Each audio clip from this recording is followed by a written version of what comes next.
Yeah, we would just like to welcome everyone to this webinar on plants and plant agency.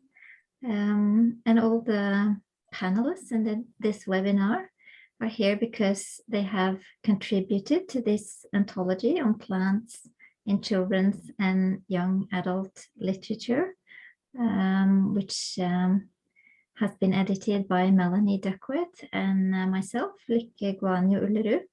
And I would just like all the panelists maybe to present themselves, say their names and affiliations, so we can see everyone. Hi, I'm Terry Dowdy. I'm from Vancouver Island University in Canada. Hi, my name is Monika Rusvai. I'm from Hungary, from the University of Szeged. Hello to all, welcome to this panel. And hello, my name is Justyna Deszcz-Hubczak, and I'm from the University of Wrocław in Poland. Hello, and I'm Anja Hing from the University of Osnabrück in Germany. Hi, I'm Melanie Duckworth. I'm from Østfold University College in Norway. Currently, I'm in Australia. I'm a visiting researcher at the University of Adelaide in South Australia. Yeah, and this as a way of introduction, because we're in this very interesting climate lit context. We all know that the significance of plants to the global climate is increasingly a topic in the discussion of climate change as well. And we have been particularly interested in plants. You all know that people talk about ecosystem services of plants, particularly trees, perhaps. Like humans, plants are increasingly under different kinds of pressure, from pesticides, trade interests, shifting temperatures, and genetic engineering. So one of the things that is discussed within the subject field of climate plant studies is whether we are at liberty to use and shape plants to our own ends. Because recent botanical research focusing on plant capabilities has led to a examination and reevaluation of the roles played by plants in philosophy, literature, and art. We have been asking questions like, are plants intelligent?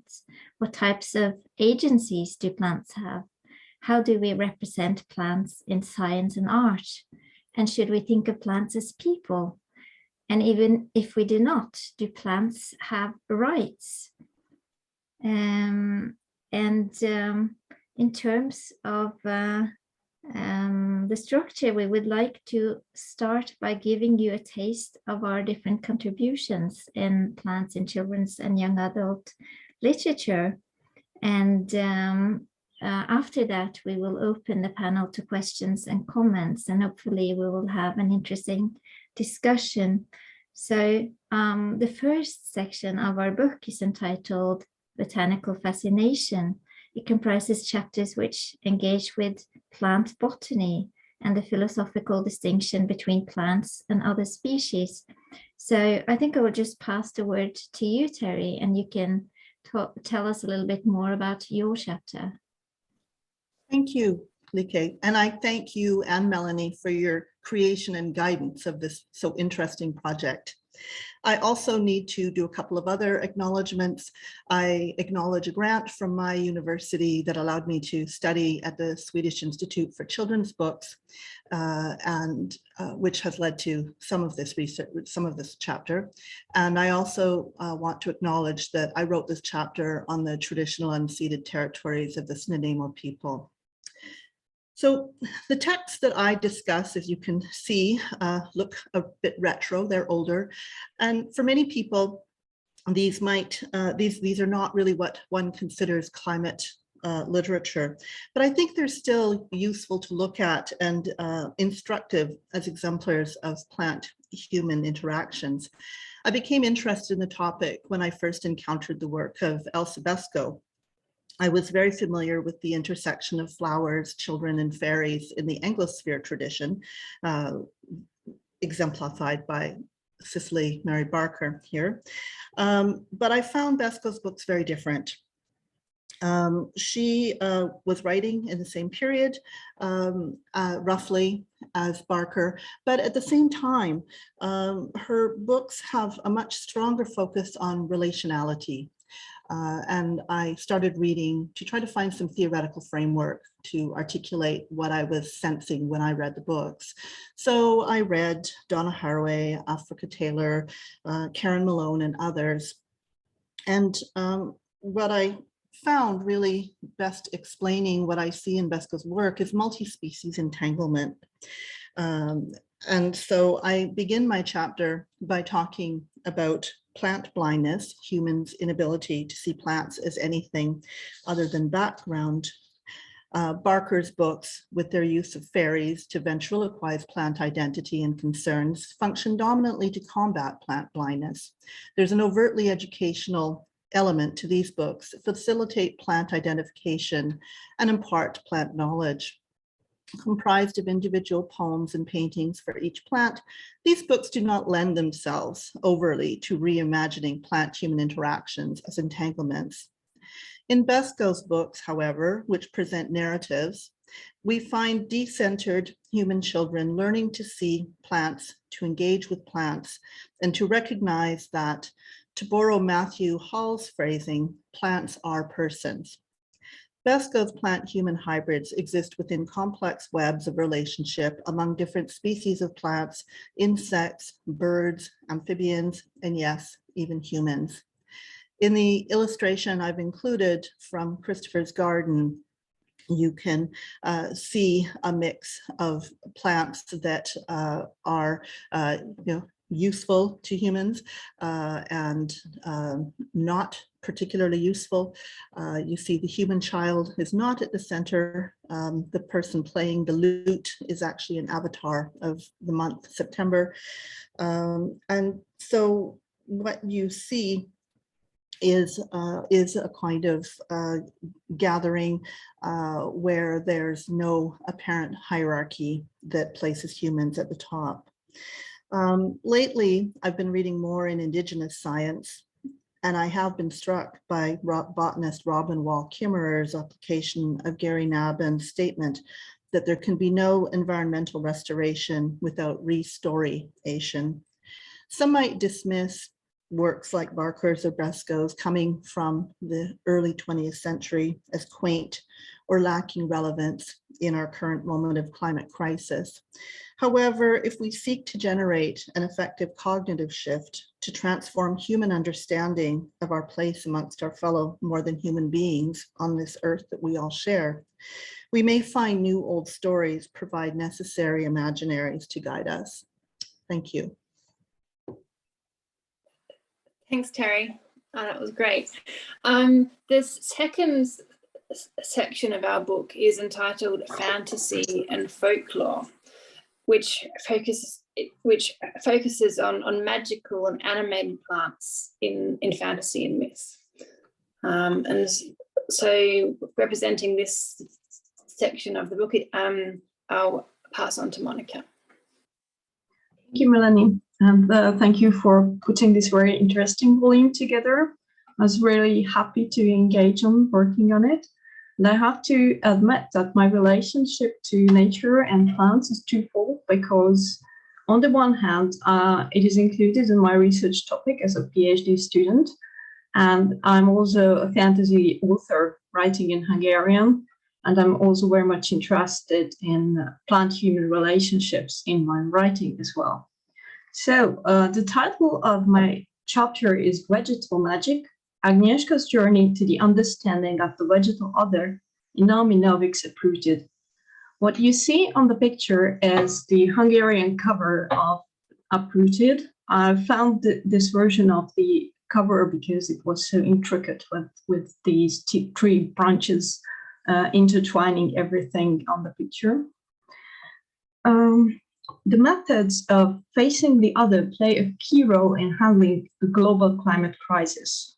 Whilst climate fiction for young adults generally deals with how we might face the consequences of our mistreatment of nature, fantasy may enable us to take a step further backwards, and it aids us in the conscious revision of our relationship with nature.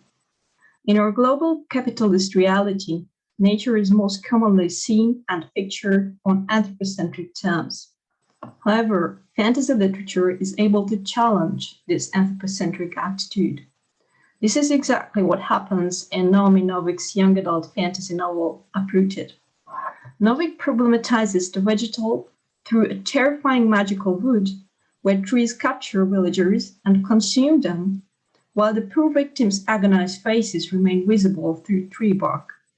The protagonist, Agnieszka, is a village girl living near the wood who is chosen to become the local magician's apprentice. She is expected to learn a state-legitimized, highly anthropocentric form of magic.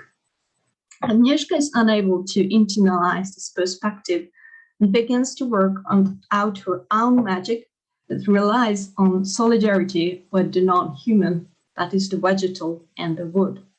In the chapter, I argue that through her discovery of a different magic, Agnieszka manages to blur the boundary between the human and the vegetal, and thus she reinforces the interrelatedness of the two.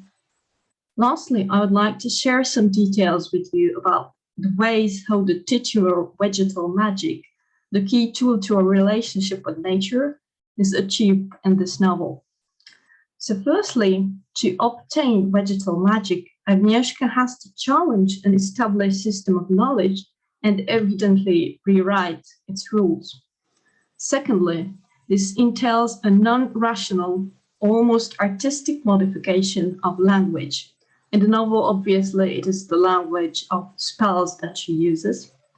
And thirdly, this new form of language consciously deconstructs previous anthropocentric semiotics.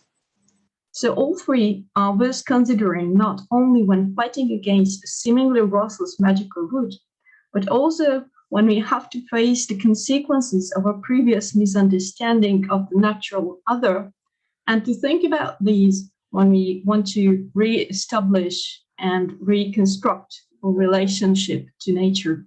Thank you. Yeah, I just realized I forgot to say how much we enjoyed working on this book, right, Melanie? And that we actually have chapters by 16 different authors from 11 different countries. So it's quite a broad international scope to the texts. Yeah, and it was very interesting to have this view from all of these different locations and spaces and different authors. And the most voluminous section of the book is termed Arboreal Embraces, and this reflects the long-standing human interrelationships with trees and forests. And this section focuses on tree relationships, so we will hear from Melanie and then from Justina. Okay, thank you. And before I begin, I'd just like to acknowledge that today I'm speaking from Ghana country in South Australia, and I acknowledge the traditional custodians of the lands here and the elders past, present and emerging. Okay, so my chapter is called Arboreal and Maternal Desires, Trees and Mothers in Recent Australian Middle Grade Fiction. This chapter examines the representation and conflation of trees and mothers in 3 recent Australian middle grade novels: Martina Murray's Molly and Pym and the Millions of Stars, The Mulberry Tree by Alison Rushby, and How to Be by Bran McDibble. In Molly and Pym, Molly's mother literally becomes a tree, and in the mulberry tree, an ancient tree's grief over the loss of her daughter prompts her to prey upon the human daughters of the village. In McDibill's dystopian How to Be, where children work as bees to pollinate trees in a world where wild bees are extinct, trees provide refuge to Peony, who is threatened by her mother's reliance on the city and an abusive relationship. These books were chosen as they each both invoke and trouble the trope of mother as tree, nurturing and self-sacrificial, that has been embodied disturbingly in Shel Silverstein's The Giving Tree. The various constellations of tree-mother-child relationships in these novels interrogate themes of kinship, nurture, and maternal desire. What does it mean to think of a mother as a tree or a tree as a mother? Trees and mothers tend to be regarded in the context of what they can provide for others. Trees provide shade, fruit, and wood for fuel and shelter, while motherhood is often understood as abrogating one's own desires in favour of the needs of one's offspring.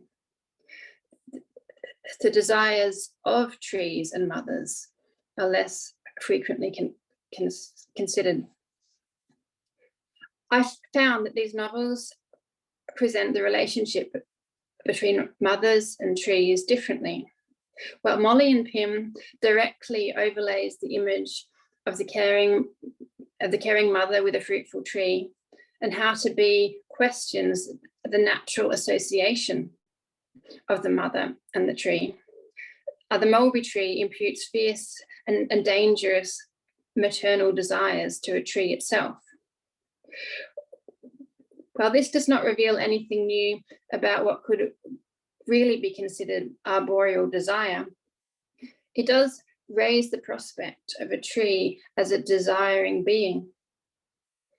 In the other two novels, the desires of trees for earth, sky, bees, and rain are quietly expressed.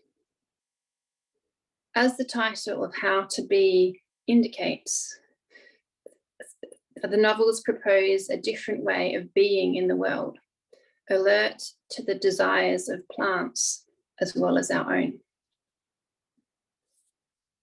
And so now I'll hand over to Justina. Thank you very much, Lick and Melanie, for bringing us together and for all your work on this wonderful collection of essays.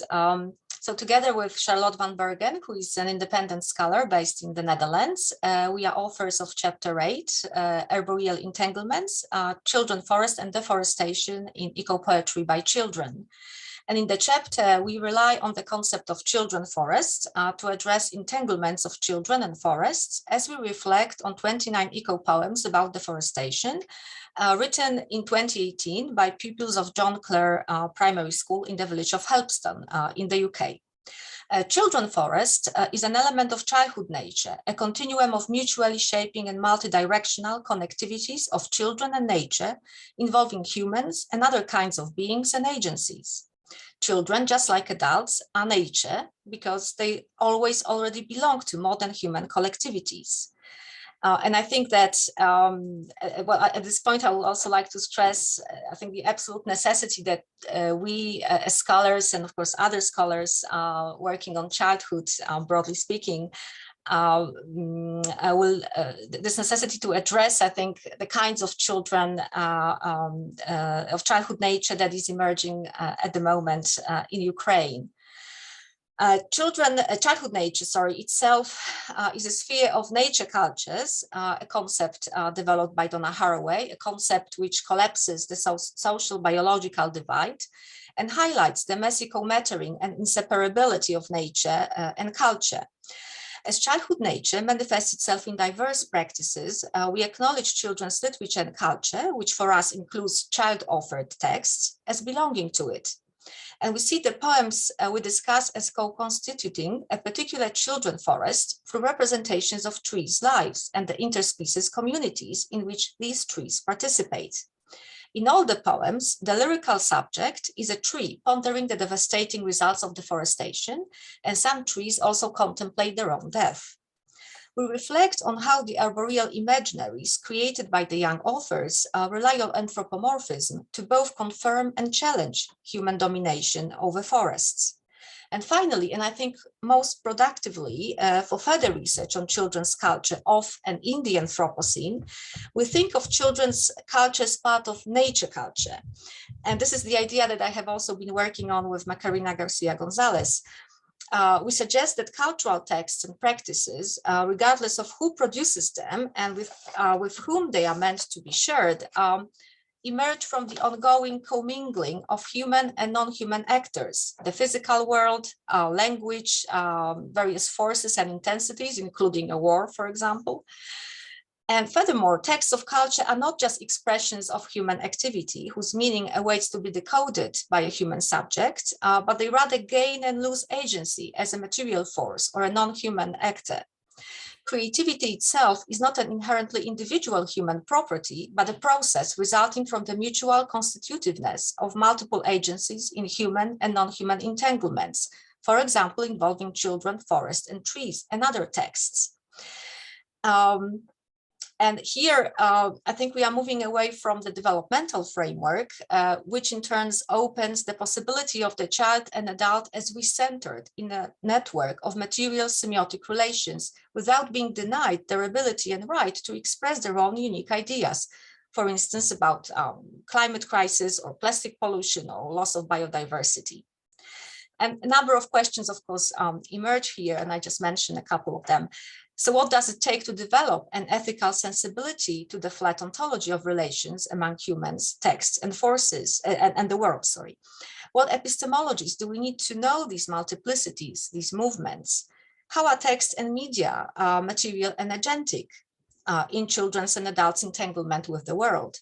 And how do relational ontologies prompt us to rethink age categories and professional hierarchies? And I leave you with these questions for now, at least. Thank you very much. Thank you, Justina.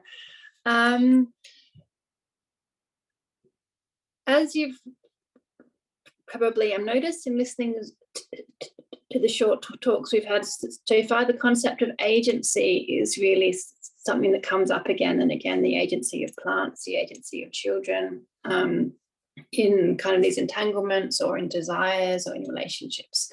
And so the final section of our book focused on this kind of even more intensely, and it is called Plant Agency and Activism, and it focuses on representations of the agency of plants and activism inspired by and even performed by plants.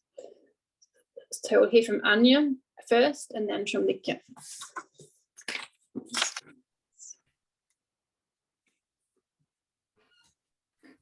Hello. So my chapter in this book dealt with the representation of plant agency in 3 English language children's books published during the second decade of the 21st century. Kathleen Van Cleef's Drizzle from the US, and 2 British books, Frances Hardinge's The Light Tree, rather for a young adult audience, and Sophie Anderson's The Girl Who Speaks Bear, which is for a younger child audience. So to directly summarize my findings in a nutshell, one could say that I come to the conclusion ultimately that despite all these books basically engaging with climate-related issues, none of them could be confidently termed climate literature.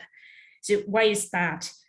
First of all, I said, okay, they do engage with such issues. So for example, in Drizzle, we have a girl who battles a local desertification and has to call rain.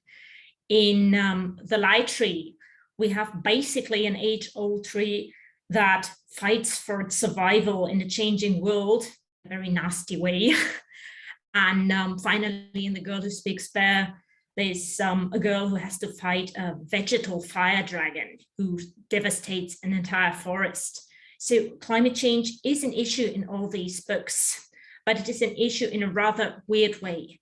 I looked at these books in terms of basically 2 axes. One was how is vegetal agency represented on a scale of natural versus unnatural? And the second is how are ecosystems represented as static, as they very often are represented in children's literature, or as adaptive and changeable as they are in reality. And this is why basically I come to the conclusion that these representations are rather problematic, even though they all these books do acknowledge agency to plants.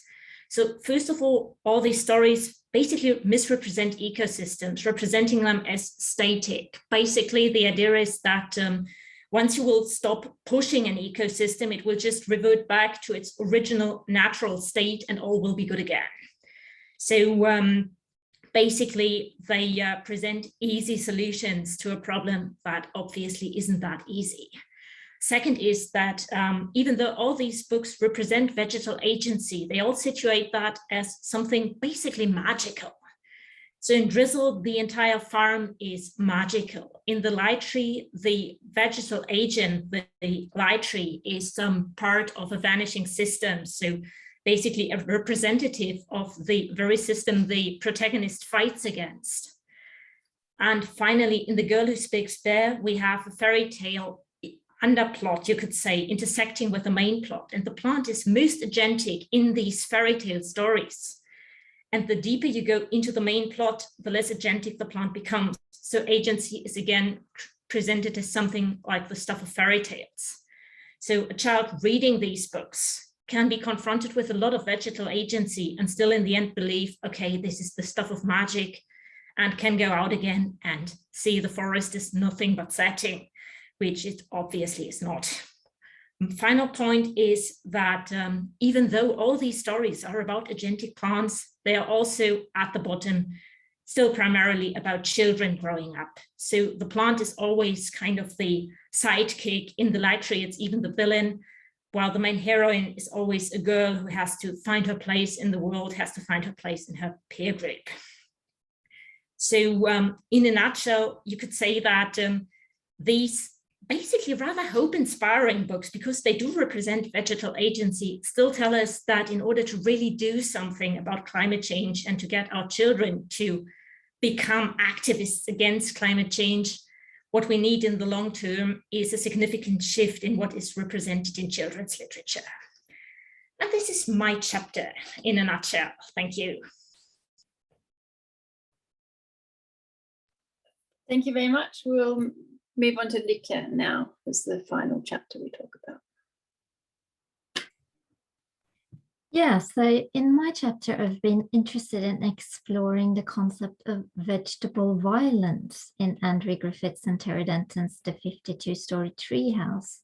And some of you may be familiar with this richly illustrated Australian book series, which has been criticized for its use of scatological humor, its irreverence for authority figures, and its perceived encouragement of young readers toward bad behavior. However, in the fourth volume of the series, Griffiths and Denton lead the reader through an ethical exploration of human relationships to plants, with an emphasis on vegetables. And the illustration that you can see here is part of the first stage of this exploration, which involves questions of plant capacities and plant rights. It introduces the character of Vegetable Patty, a violent woman who is on a vendetta against vegetables with an aim to eradicate them from the face of the earth. And as the protagonists, Andy and Terry, watch Patty's violent antics, they eventually start sympathizing with the vegetables, which they have previously admitted that they hate. So the reader is invited both by the illustrations, where the vegetables are anthropomorphized with faces, and by Andy and Terry's verbal statements to pity these plants. So in the first part, which introduces the idea that plants are worthy of consideration, this part casts the vegetables as victims.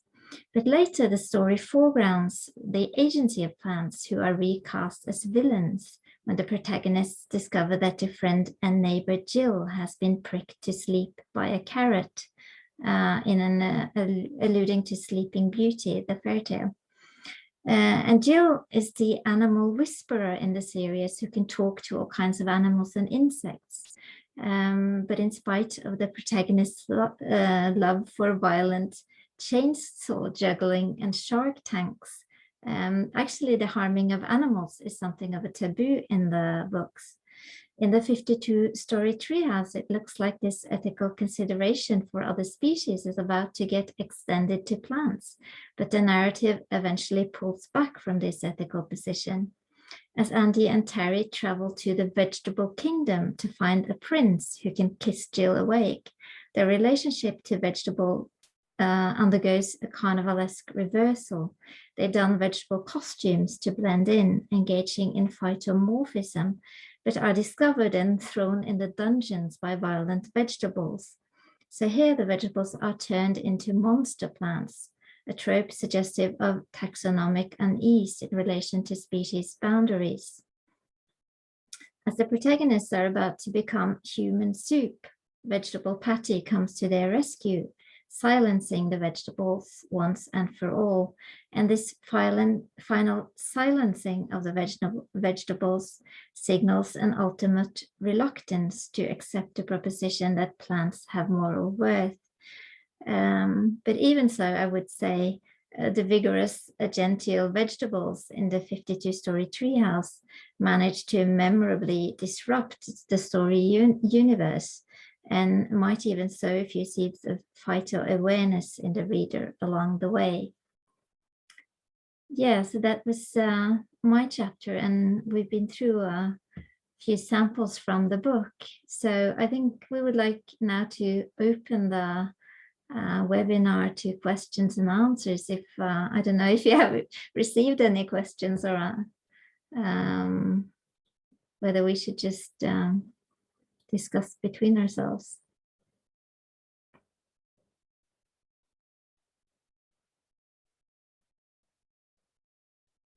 There's a question from Marek.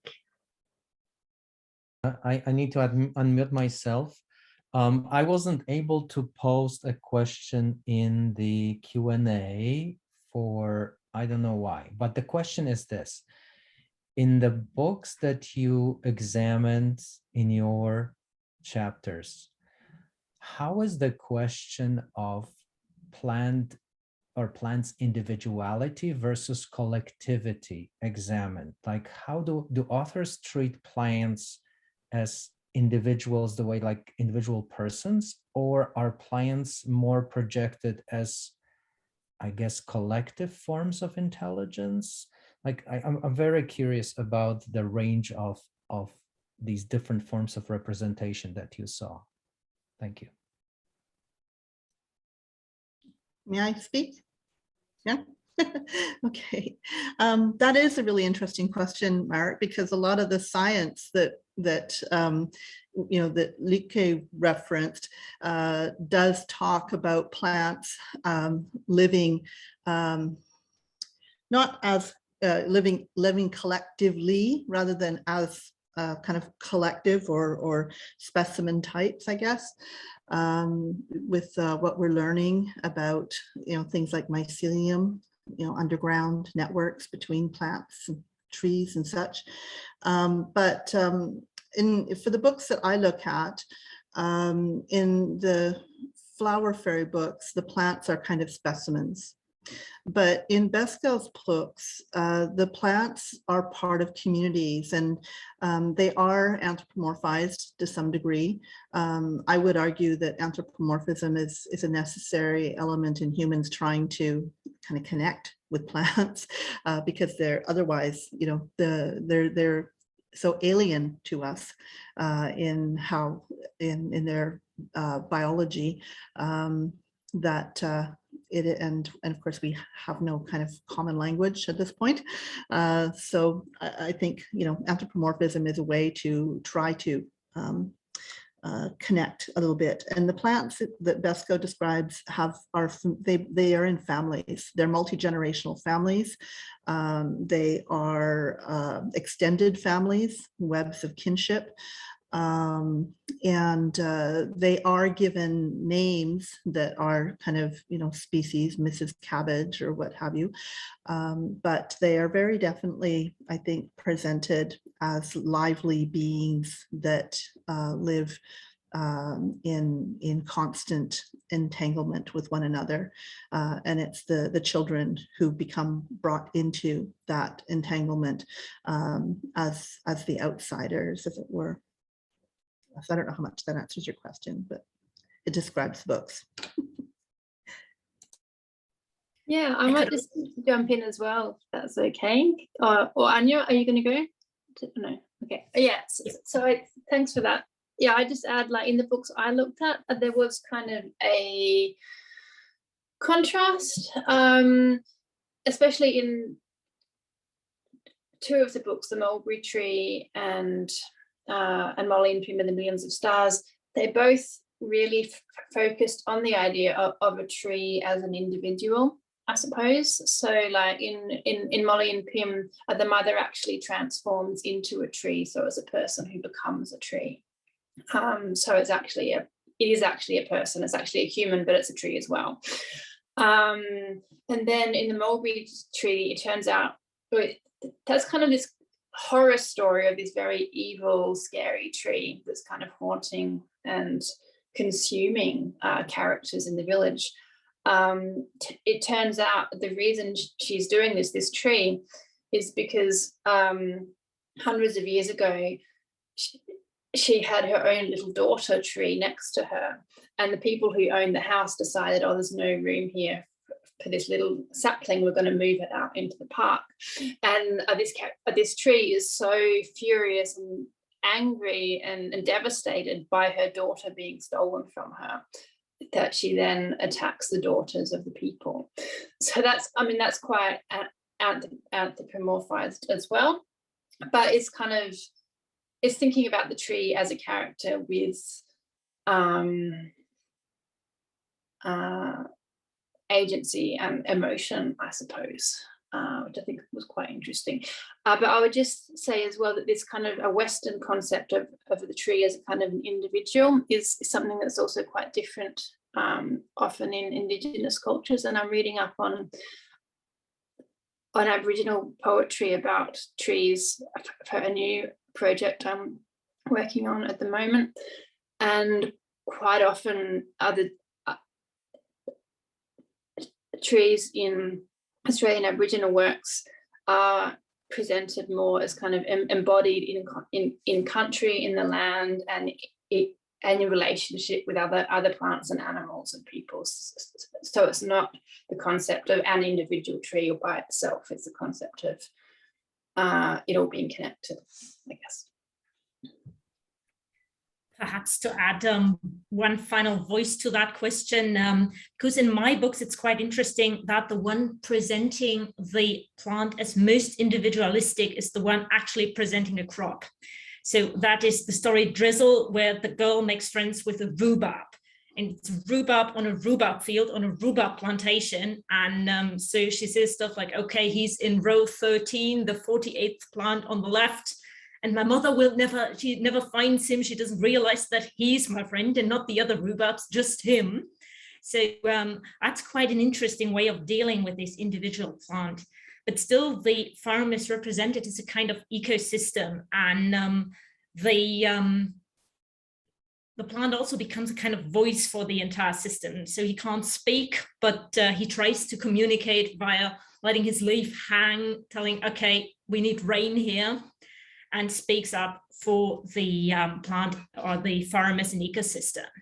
And it's interestingly enough, it's different with my two books that deal with trees. There are individual trees there, but in The Girl Who Speaks Bear, that lime tree is basically just a representation of the soul of the forest.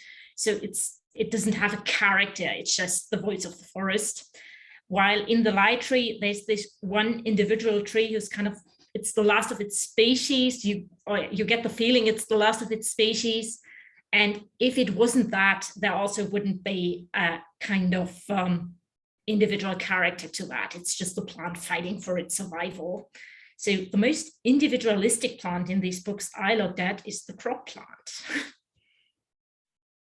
If I may add just a little bit, as far as children's ideas about this individuality and collectivity are concerned, A lot reappears from what you already mentioned in the poems. Of course, the poems, like the format of the poem, and we have this lyrical eye as a tree, this already, of course, generates, right, the sense of individuality, this kind of directness with which each particular tree in the poem addresses the reader, and more generally, humans.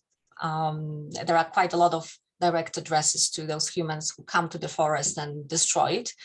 But the trees in the poems perceive themselves, very often they identify their own species, their own kind.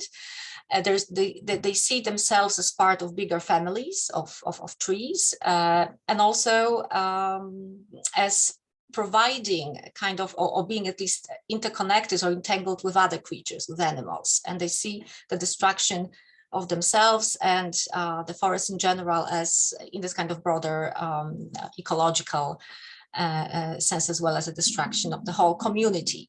So there is also a lot of these ideas about interspecies connectivity, including humans as well. And there's a lot of this awareness in a way on the part of the trees that their death means also death of humans ultimately. Okay, so that's just from me. Thank you. Monica, did you want to say anything?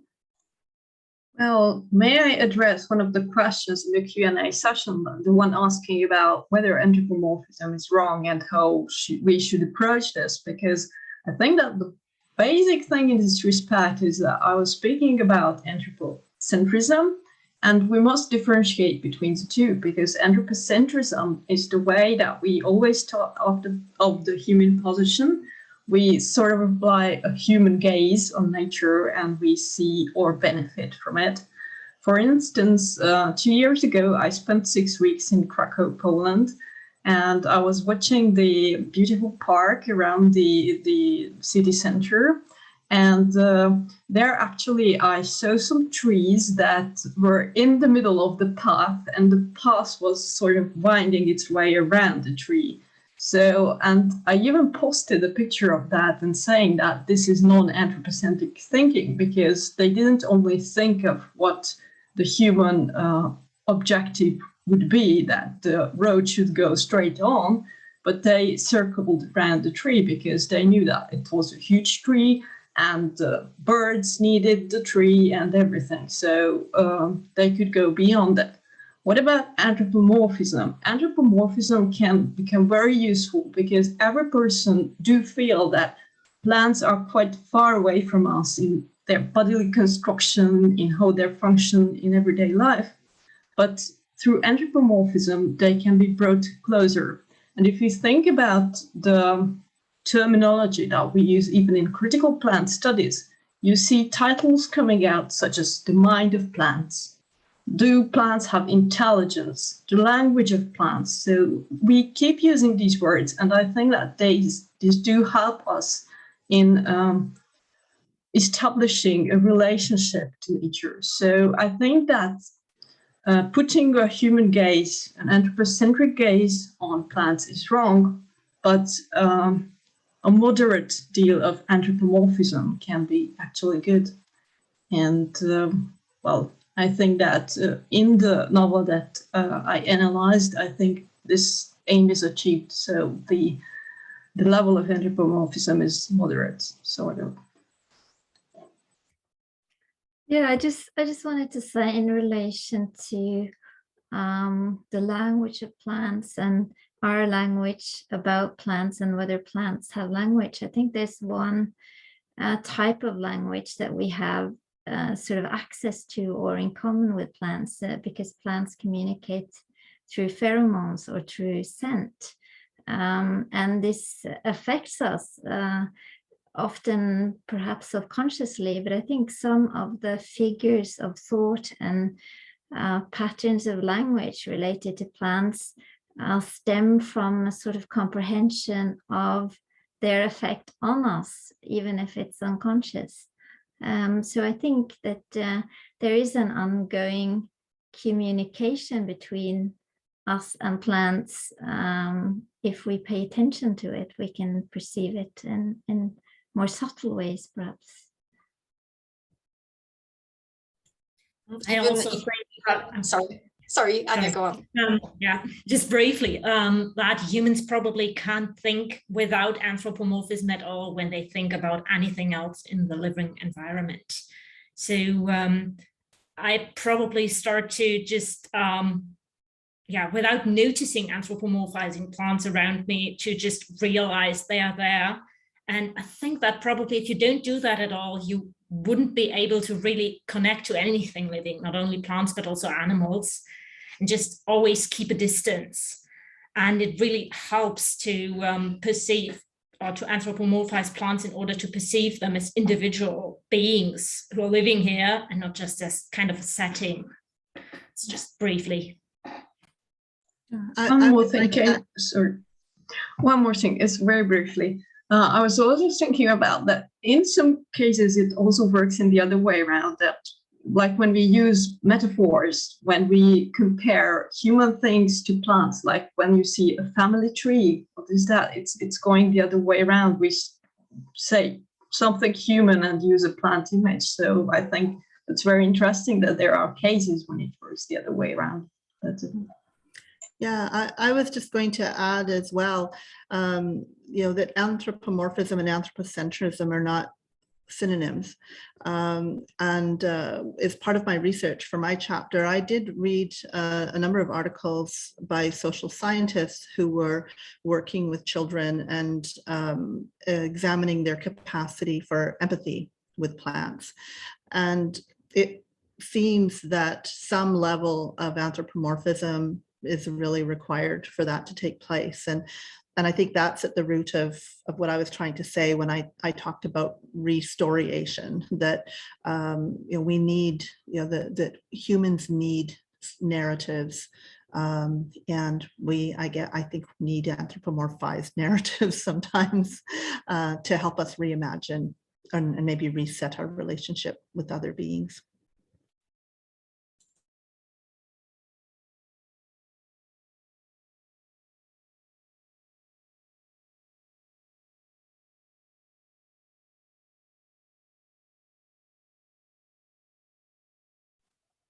So I suppose there's still a couple of questions here. I saw one question about, and I think it's got quite a simple answer. There's one, Anya, it's a question really to Anya, because there is a question about have you all encountered any texts that depict relationships with overly domesticated plants, for example, GMO wheat, corn, etc. I suppose, your rhubarb plant is an example of that, I would just say. Yeah, exactly. So this is very much center of the plot in Drizzle, that this is actually set on a rhubarb plant farm, and they actually harvest the rhubarbs. And the interesting thing, of course, is you don't kill a rhubarb plant when you harvest it. You just chuck the leaves, and the real rhubarb survives under the soil and will grow out again.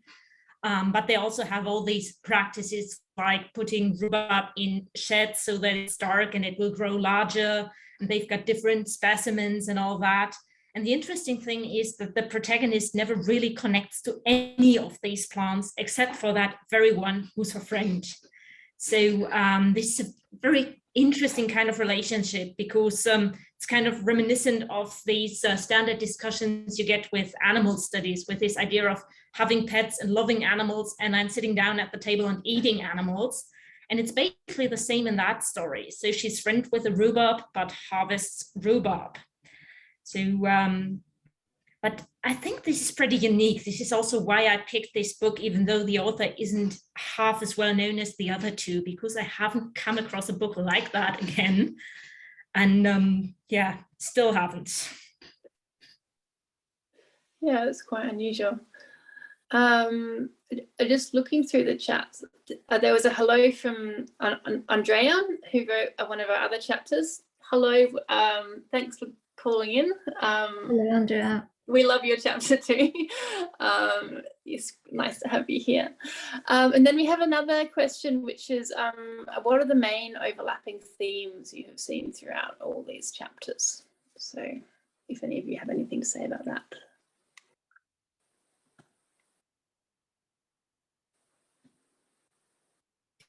I think we already answered half of that in this discussion on anthropomorphism, because this was really a big thing. So whenever humans start representing plants, they apparently start to anthropomorphize them. So I think this is definitely one overlapping theme in the book. And second might be agency, but I mean, my chapter wasn't the agency part, so I don't know how you feel about that. Was agency also so important in your chapters? Absolutely, yeah. And perhaps kinships as well, all sorts of kinships. Yeah, I was thinking that as well. Like intra-plant, let's say, human plant, plant animal, maybe with matter as well. So I think this is also kind of powerful theme. And maybe the inexplicability as well, sorry, of plant life indeed, right? And plant I don't know, existence. Something that I think all the chapters are kind of trying to grapple with in a way. Maybe with regard to human-plant relationships, we also included hybridity to some extent, because we have some plants that used to be humans or the other way around. So as another level of plant-human relationships, we have this monstrous.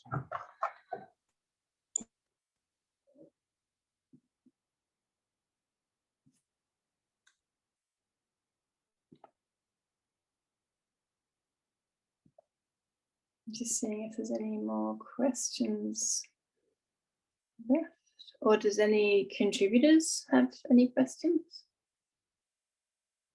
It's just been that activism question coming up in the Q&A. Okay. Okay, I was wondering to what extent you see critical cultural plant research as activism, and if you do see it as such, how does that shape your work?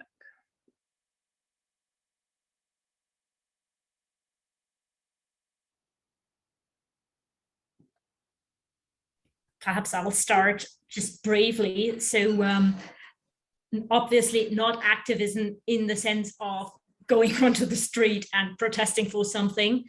But I think what we are doing in terms of activism is combating plant blindness. And this is a very, very big thing to do. So I've just been through a seminar with my students, and 2/3 of them didn't even realize that plants are alive when we started that seminar. We're doing English literature, not biology, but you'd assume them to have picked that up sometime in primary school, probably. So there's a long way to go for that. And I think this is the kind of activism we all, in a way, participate in. And it's also definitely necessary, I'd say. I think that's a thought figure from Western science and philosophy to not think of plants as being alive. So it's not that surprising that that people think that way. But it doesn't mean that it's not necessary what we do. Yeah.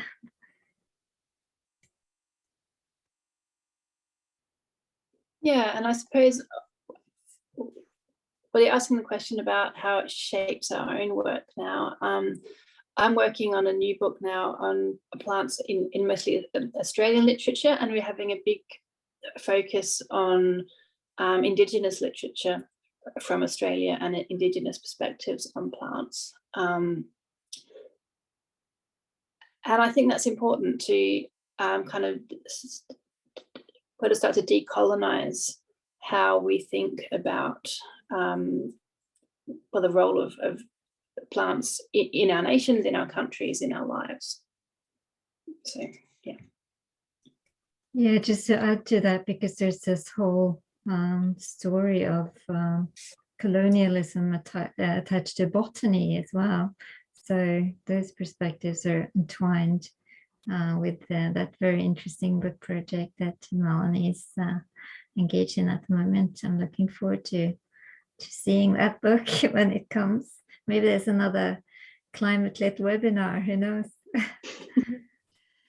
And one thing I would also say about activism, and it builds on what Anya was saying, is that what I see, what I'm doing in the conversations I have with people when I talk about my work, is really, transforming how people see plants, and also how they think about their actions.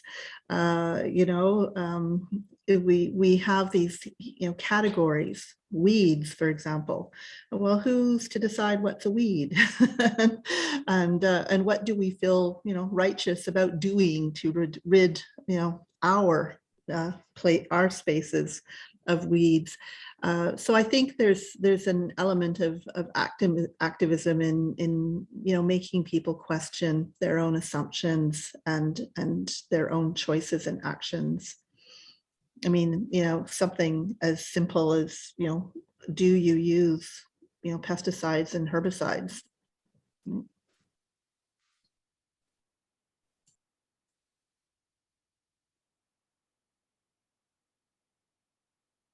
So there is a tiny question here, if we have time for 1 minute question. What do you want to see more of, less of, in the way children's literature represents human-plant relations? I would love to see more reference to the interrelatedness of all beings in nature, because it is what I see less. So in children's literature, it is more about finding an individual plant friend or finding a relation to something, but less about the interrelatedness of everything, and also the responsibility that is connected to this interrelatedness.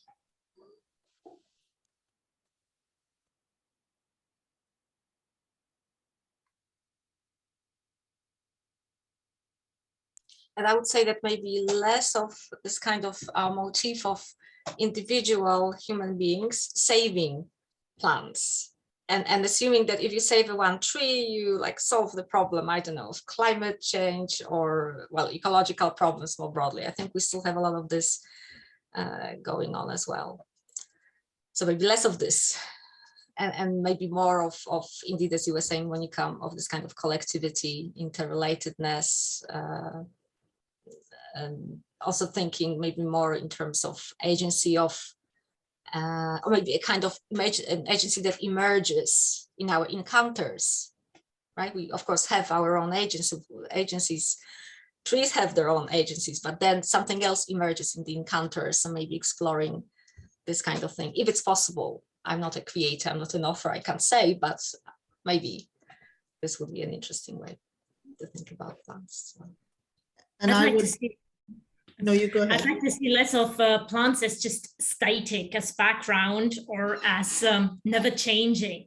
So quite often you really get the idea that even if plants appear as agents in a book, they aren't considered growing and creating babies and communicating with each other.